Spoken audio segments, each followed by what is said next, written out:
नमस्कार दर्शकवृन्द, दिनभरका देश विदेशका प्रमुख खबरहरू समेटिएको नेपाल टाइम्सको टप 50 बुलेटिनमा स्वागत छ। म रश्मिता उदास। सुरु गरौं आजका प्रमुख खबरहरू। यही वैशाख 30 गते हुने स्थानीय तहको निर्वाचनका लागि सार्वजनिक बिदा दिने सरकारको निर्णय। बिहान 7 बजेदेखि अपराह्न 5 बजेसम्म मतदान गर्ने समय। मतदान केन्द्र रहेका विद्यालय 3 दिन बन्द रहने। 2074 सालको भन्दा यस वर्ष हुने स्थानीय तहको चुनाव कम खर्चिलो हुने निर्वाचन आयोगको दावी। निर्वाचन सम्पन्न भएपछि प्रति मतदाता भएको खर्च समेत आउन सक्ने उल्लेख। स्थानीय तह निर्वाचन हुने 30 वैशाखको दिन पानी पर्ने सम्भावनाले आयोग चिन्तित। वर्षाका कारण मतदानलाई असर नगरोस् भन्नेमा आयोग सचेत। आवश्यक व्यवस्था गर्न स्थानीय तहलाई निर्देशन। विभिन्न सञ्चार माध्यमले निर्वाचन आचार संहिता विपरीत दल र उम्मेद्वारका पक्ष वा विपक्षमा सामग्री प्रकाशन र प्रसारण गरेको भन्दै सचेत रहन निर्वाचन आयोगको आग्रह। केही सञ्चार माध्यम विरुद्ध परेको उजुरीका आधारमा स्पष्टीकरण माग। मतदानका लागि भारत लगायतका विदेशमा बस्नेहरू र स्वदेशमै शहरमा बस्नेहरू गाउँघर फर्किन थालेसँगै फर्कनेको संख्या बढ्दो। गएको 24 घण्टामा काठमाडौँ उपत्यकाबाट मात्र 55,000 भन्दा धेरै यात्रु बाहिरिए। शुक्रबार हुने पालिका चुनावको लागि भोलि रातिदेखि मौन अवधि सुरु हुने। मौन अवधिमा चुनावी प्रचारका कार्यक्रम गर्न नपाइने। मतदान हुने दिनसम्म सीमानाका बन्द हुने। भोलिदेखि जाँड रक्सी बिक्री वितरणमा रोक लगाइयो। शुक्रबार हुने पालिका चुनावको लागि देशभर मतपत्र ढुवानी सकिएको निर्वाचन आयोगको भनाई। चुनावको लागि आवश्यक पर्ने सबै सामग्री जिल्लामा पुगिसकेको र जिल्लाबाट मतदान केन्द्रसम्म पुर्याउने काम तीव्र रूपमा जारी। स्थानीय तह निर्वाचनका कारण देशभर पेट्रोलियम पदार्थको खपत उच्च दरमा बढ्यो। चुनावी प्रचार प्रसार तीव्र हुँदै गर्दा इन्धनको खपतमा नयाँ कीर्तिमान। दैनिक 3.25 अर्ब रुपैयाँसम्म इन्धनमा खर्च हुँदै। स्थानीय तह चुनावले गर्दा सरकारी कार्यालयहरूका सेवा प्रभावित। पर्वतमा आजदेखि कार्यालयबाट हुने सेवा केही दिनका लागि स्थगित। गोर्खा गण्डकीमा जेठ 2 गतेसम्म अत्यावश्यक बाहेकका प्रशासनिक सेवा बन्द। आसन्न निर्वाचनलाई शान्तिपूर्ण र भयरहित वातावरणमा पूरा गराउन प्रतिबद्ध भएर लाग्न सशस्त्र प्रहरी महानिरीक्षक राजु अर्यालको निर्देशन। लैङ्गिक हिंसा र गैर व्यावसायिक कार्यमा संलग्न रहने प्रहरी कर्मचारीहरूलाई कारबाही गरिने चेतावनी। यसपालिको स्थानीय चुनाव अग्रगमन र प्रतिगमनको लडाई भएको माओवादी अध्यक्ष प्रचण्डको भनाई। जनताले संघीयता महसुस गर्न नपाएको भन्दै सामाजिक न्याय सहितको समृद्धि हासिल गर्ने चुनौती रहेको उल्लेख। धनुषा र रुकुम पश्चिममा आफ्नो पार्टीका उम्मेद्वारहरूमाथि आक्रमण गरिएको भन्दै राप्रपाको आपत्ति। रुकुम पश्चिमको मुशीकोट 1 मा राप्रपाका वडाध्यक्षका उम्मेद्वार लिलीबीर विशीलाई चुनाव प्रचारका क्रममा माओवादी कार्यकर्ताहरूले अभद्र व्यवहार गरेको आरोप। एमाले चुनाव जित्यो भने केपी ओलीले फेरि पनि संसदमाथि आक्रमण गर्ने कांग्रेस सभापति एवं प्रधानमन्त्री शेरबहादुर देउवाको दावी। आफूहरूले संसदलाई पुरै कार्यकाल चलाउने तर्क। एमाले अध्यक्ष केपी शर्मा ओलीले हानेको मनोवैज्ञानिक झटारोले काम नगर्ने कांग्रेस प्रवक्ता डाक्टर प्रकाश शरण महतको भनाई। ओलीले असार 17 पछि गठबन्धन टुट्ने दावी गर्दै आएकोमा गठबन्धन कायम रहने तर्क। कांग्रेसले दियो केन्द्रीय सदस्य डाक्टर आरजू राणा र माओवादी अध्यक्ष प्रचण्डले दिएको अभिव्यक्तिमा स्पष्टीकरण। कांग्रेसले भेदभाव नगर्ने र गठबन्धन टुटेर एमालेकै सरकार आएमा अवस्था खराब हुने आशयमा विचार मात्र व्यक्त गरिएको दावी। आफूले बोलेको कुरा बुझ्ने थोरै मात्र बुद्धिजीवी नेपालमा भएको एमाले अध्यक्ष केपी शर्मा ओलीको दावी। आफूले शास्त्रका कुरा गर्दा उखान टुक्का भनेर उडाएको गुनासो। सत्तारूढ गठबन्धन झाडीमा जन्मिएको एमाले अध्यक्ष ओलीको टिप्पणी। गठबन्धन कसले जन्मायो भन्ने नखुलेको र सत्तारूढ गठबन्धन देशकै कलङ्क भएको तर्क। एकीकृत समाजवादी अध्यक्ष माधव नेपाललाई को खत्तम रहेछ भन्ने 30 वैशाखको निर्वाचनपछि थाहा हुने एमाले अध्यक्ष ओलीको जवाफ। अध्यक्ष नेपालले दिए एमालेलाई कुहिएको फर्सीको संज्ञा। तनहुँको शुक्ला गण्डकीमा नेकपा मार्क्सवादी लेनिनवादीबाट उपमेयर पदका उम्मेद्वार बनेका शिवप्रसाद लम्साल कांग्रेसमा प्रवेश। कांग्रेसका मेयर पदका उम्मेद्वार कृष्णराज पण्डित सहितको गठबन्धन टिमलाई समर्थन गर्ने लम्सालको प्रतिबद्धता। धनगढी उपमहानगरको मेयरमा स्वतन्त्र उम्मेदवारी दिएका मदन कृष्ण भट्टद्वारा गठबन्धनका उम्मेद्वार नृप बहादुर बर्डलाई समर्थन। बर्ड उत्कृष्ट एवं नगरवासीका माग सम्बोधन गर्न सक्ने उम्मेद्वार भएकाले समर्थन गरिएको उल्लेख। चुनावी दौडाहामा आफूले कुनै प्रतिस्पर्धी नै नभेटेको एमालेका तर्फबाट काठमाडौँमा मेयरका उम्मेद्वार केशव स्थापितको दावी। जितेपछि अहिलेको राजस्व भन्दा 10 गुणा बढी उठाएर काम गर्ने प्रतिबद्धता। पार्टीका महासचिव नेत्रविक्रम चन्द समूह संसदवादमा फस्न लागेको भन्दै असन्तुष्ट पक्षले छुट्टै नेकपा बहुमत गठन। पार्टीको संयोजक नेता धर्मेन्द्र बास्तोला। भरतपुरका अनिल परियारको हत्याको विषयलाई लिएर चितवन मेडिकल कलेज अगाडि तनावग्रस्त प्रहरी घटनास्थल ढिला गरी पुगेको र उपचार समयमै नपाउँदा परियारको मृत्यु भएको आरोप। पूर्व पश्चिम राजमार्ग अवरुद्ध, चुनाव प्रचारमा प्रयोग गरेको सवारीमा समेत तोडफोड।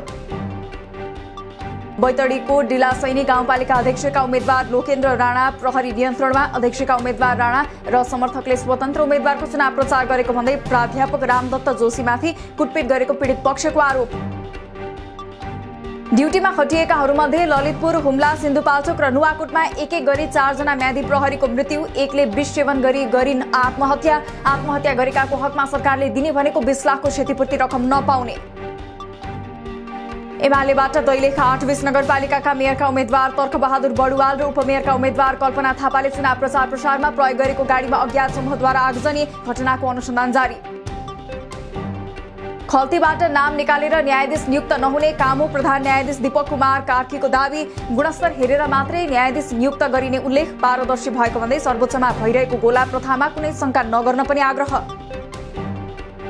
आज कानून दिवस, सर्वोच्चद्वारा समारोहको आयोजना। कानून दिवस मनाइरहँदा कानून तर्जुमा प्रक्रिया नै ठप्प भएको 1.5 वर्ष कटिसक्दा पनि 78 सालको बजेट अधिवेशनपछि संसदमा विधेयक अलपत्र। नेपालमा आज 3000 बढीमा गरिएको परीक्षणमा थप 8 जनामा कोरोना संक्रमण पुष्टि। आजै 17 जना संक्रमण मुक्त हुँदा मृतक 0। हाल देशभर 190 जना सक्रिय संक्रमित। छिमेकी देश भारतमा संक्रमणको गति बढेकाले असर यहाँ पनि पर्ने निश्चित। अहिले पनि जोखिम कायमै रहेकाले स्वास्थ्य सतर्कतामा गर्ने लापरवाहीले पुनः कोरोना संक्रमण बढाउने स्वास्थ्य मन्त्रालयको चेतावनी।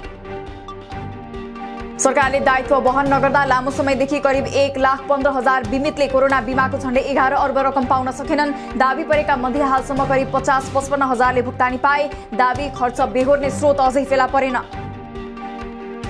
परीक्षा नियन्त्रण कार्यालयद्वारा जेठ 16 गतेदेखि सञ्चालन हुने कक्षा 12 को वार्षिक परीक्षाको केन्द्र निर्धारण। परीक्षा केन्द्रबारे विस्तृतमा हेर्न परीक्षार्थीलाई निर्देशन। यसपटकको परीक्षामा करिब 4 लाख विद्यार्थी सहभागी हुने।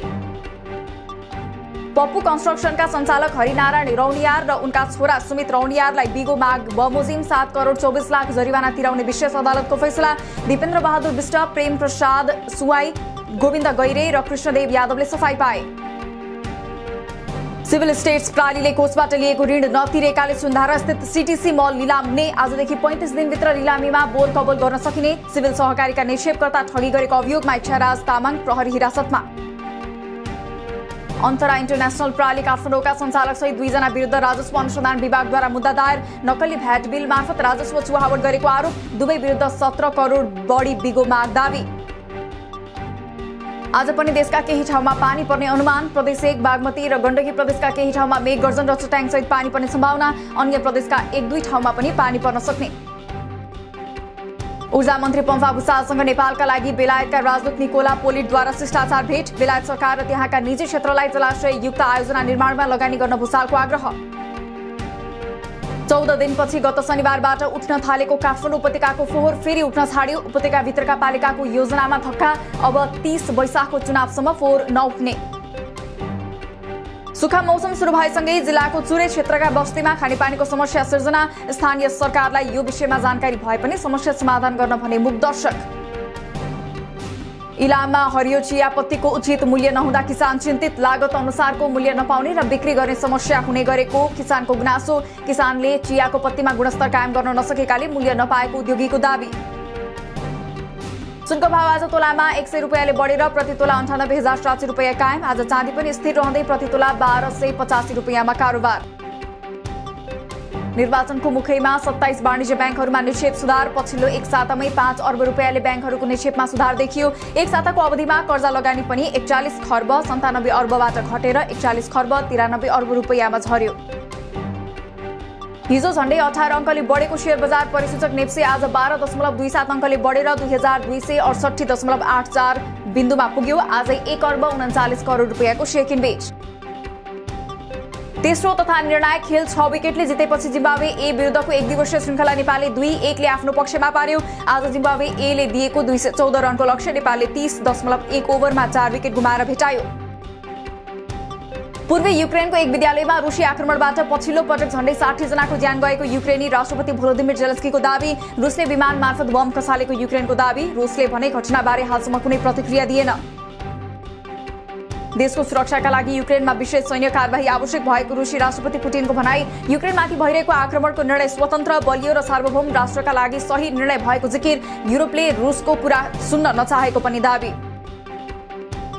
युक्रेनी राष्ट्रपति जेलेन्स्कीले लगाएको ज्याकेट 1,37,20,000 रुपैयाँ अर्थात् अमेरिकी 111,000 अमेरिकी डलरमा बिक्री। फ्लिसको ज्याकेटमा जेलेन्स्कीको हस्ताक्षर। गहिरिदो आर्थिक सङ्कटबीच चर्किएको सरकार विरोधी प्रदर्शन जारी रहँदा श्रीलङ्काका प्रधानमन्त्री महिन्द्र राजपाक्सेले दिए पदबाट राजीनामा। सरकार विरोधी प्रदर्शनलाई मत्थर बनाउन लगाइएको देशव्यापी कर्फ्यू घोषणाका बीच राजपाक्सेद्वारा राजीनामा। इरानमा विषाक्त घरेलु मदिरा पिउँदा मृत्यु हुनेको संख्या 10 पुग्यो। मदिरा सेवनका कारण धेरैजना गम्भीर बिरामी। हालसम्म 75 जना उपचारपछि घर फर्किए। घटनामा संलग्न 8 प्रहरी नियन्त्रणमा।